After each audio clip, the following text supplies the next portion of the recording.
en primer lugar, el gobierno de Estados Unidos no va a tomar a la ligera un tipo de señalamiento como este, que involucra incluso el tema de corrupción y crimen organizado. O sea, no lo va a hacer a la ligera. Obviamente tiene una variedad de fuentes de donde recopila la información.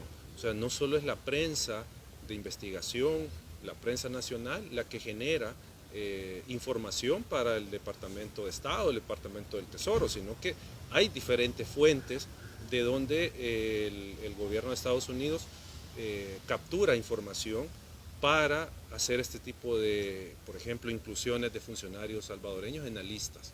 O sea, no es algo a la ligera, sino que es algo que recopilan, verifican, analizan y luego hacen la decisión de incluirlos en este tipo de listado. O sea, no es cierto que solo leen la noticia del FAR y con esto ponen a la persona en la lista.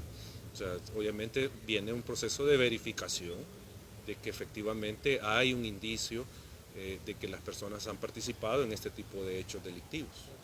Yo creo que políticamente lo más saludable es una suspensión temporal en el ejercicio del cargo a estas personas mientras se investiga lo pertinente.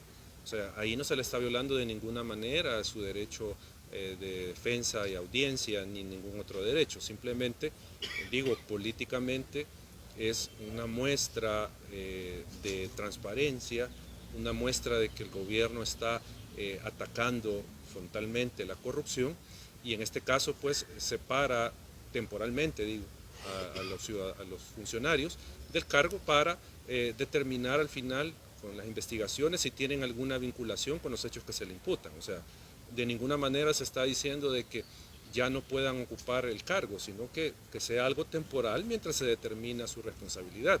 Y esto pasa en democracias desarrolladas. Por menos de los señalamientos que se han hecho aquí, se han separado a funcionarios de cargos.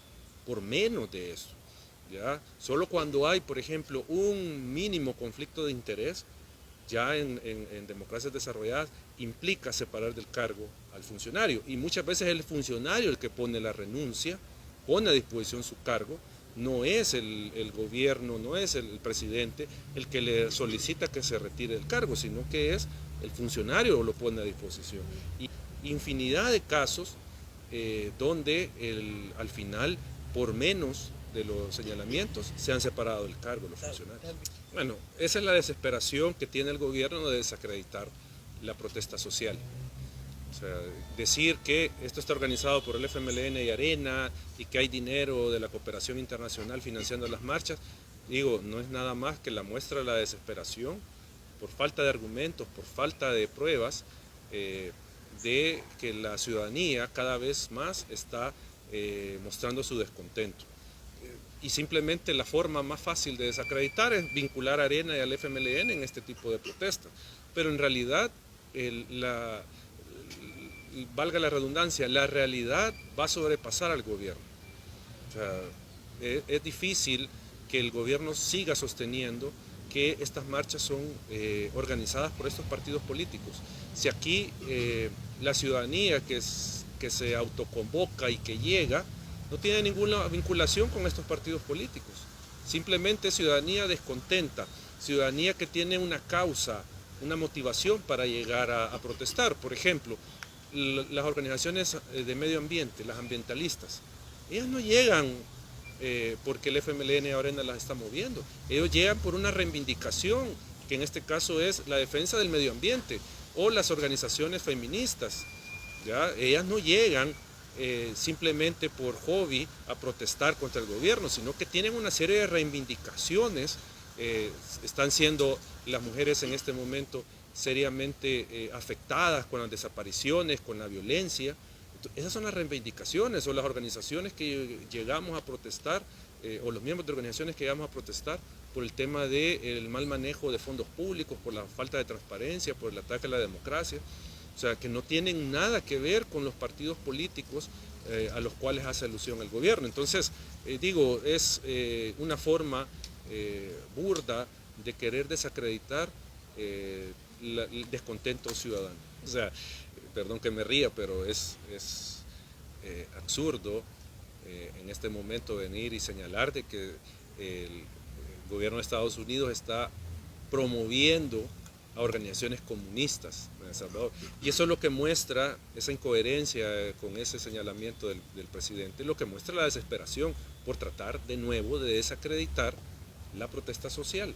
Y esto, como se había dicho antes, si el gobierno sigue así, si Nuevas Ideas sigue haciendo esto, les va a reventar en la cara el descontento social, porque ya deberían de estar tomando medidas, porque esto puede ir incrementando, o sea, el descontento de la ciudadanía, y bueno, va a tener después a 500.000 de personas en las calles protestando.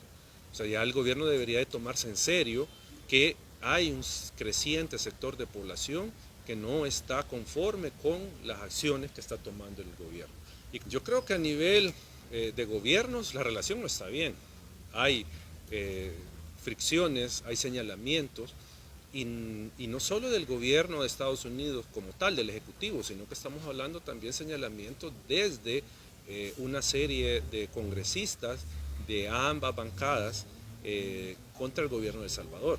Entonces, las relaciones a mí me parecen que al menos públicamente no están de ninguna manera en un buen momento, sino que por el contrario, hay una serie de fricciones que de hecho el presidente señaló en un tuit cuando se reunió con el encargado de negocios, que se reunieron para tratar, y le dijo que están tratando de reparar las relaciones. El mismo gobierno reconoce que las relaciones están dañadas, el mismo presidente lo dijo.